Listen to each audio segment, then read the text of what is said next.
बाढ़ के कारण गंगू पंडित के पड़ोसियों के खेत दह चुके थे।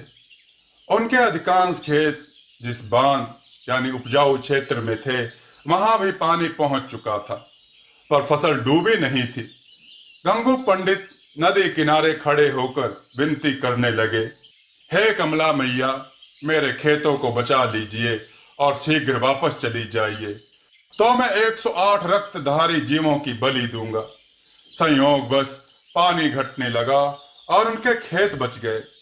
थोड़ा बहुत पानी खेतों में रह जाने के कारण धान की फसल के लिए वरदान ही सिद्ध हुआ। वर्षों बाद अच्छी फसल हाथ लगी थी। उस खुशी में उन्हें मनौती का ध्यान ही नहीं रहा। एक दिन पत्नी ने उलाहना देते हुए कहा, कमला मैया ने फसल तो हाथ उलीच कर दी और मनौती भी भूलते जा रहे हैं। मनौती का स्मरण आते ही गंगू पंडित चिंतित हो उठे।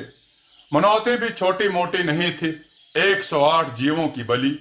इसलिए गंगू पंडित पछताने लगे। इसी उधेड़ बुन में रात में नींद नहीं आ रही थी।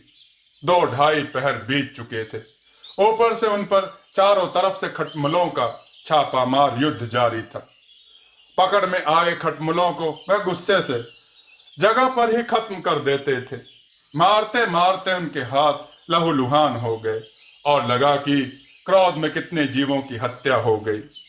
तभी सहसा 108 जीवों की बलि देने की मनौती याद आई और वह खुशी से झूम उठे। तुरंत वह एक साफ सुथरी ढक्कन वाली बोतल लाए और गिन गिन कर उसमें खटमलों को रखने लगे। 108 के बाद 11 और डाल दिए ताकि भूल चूक घटी बढ़ी और दक्षिणा भी पूरी हो जाए। सुबह नहा धोकर और उस बोतल पर फूल माला चढ़ाकर कमला मैया को मनौती स्मरण कराया, फिर उसे जल में विसर्जित कर दिया। बोतल कुछ क्षण तो तैरती रही और फिर डूब गई। उन्होंने राहत की सांस ली कि माता कमलेश्वरी ने मनौती स्वीकार कर ली। गंगू पंडित प्रसन्नता पूर्वक घर लौटकर माता कमलेश्वरी से उऋण होने की बात पत्नी को सुनाई। पत्नी को विश्वास नहीं हुआ, इसलिए व्यंग से कहा, यद्यपि आपने भगवती को बलि देने की झूठी बात की है, तथापि उन्हें खुशी ही हुई होगी कि आखिर मौखिक दरिद्रता तो नहीं दिखाई। इधर उनका खलिहान धान के बोझों से लद चुका था।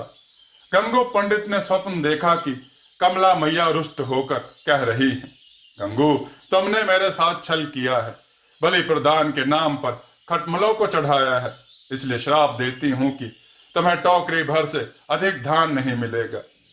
पहले तो गंगू पंडित चिंतित हो गए, तभी एक विचार कौंधा और फौरन 108 मन धान अटने लायक एक बड़ा गड्ढा बनवाने में जुट गए। गड्ढे के मुंह पर एक टोकरी रखकर बंद करवा दिया और फिर टोकरी की पेंदी कटवा दी। पेंदी कटी टोकरी में वह धान डलवाने लगे। कितना भी डाला जाता, धान का अता पता नहीं, क्योंकि नीचे गड्ढे में वह समा जाता था। जब तक गड्ढा भरा नहीं, तब तक टोकरी खाली ही रही। अंततः वह समय भी आया जब टोकरी भरी। गंगू पंडित ने रात्रि में फिर स्वप्न देखा। माता कमला वात्सल्य भाव से कह रही थी, गंगू, आखिर तुम ही जीते। मैं तुम्हारी चतुराई से प्रसन्न होकर वरदान देती हूँ कि तुम हमेशा चिंता मुक्त रहोगे। दोस्तों, आपको यह कथा कैसी लगी कमेंट में बताइएगा। वीडियो को लाइक कीजिएगा, चैनल को सब्सक्राइब कीजिएगा और वीडियो को शेयर कीजिएगा और कमेंट में जय श्री राम लिखना ना भूलिएगा। जय श्री राम मित्रों।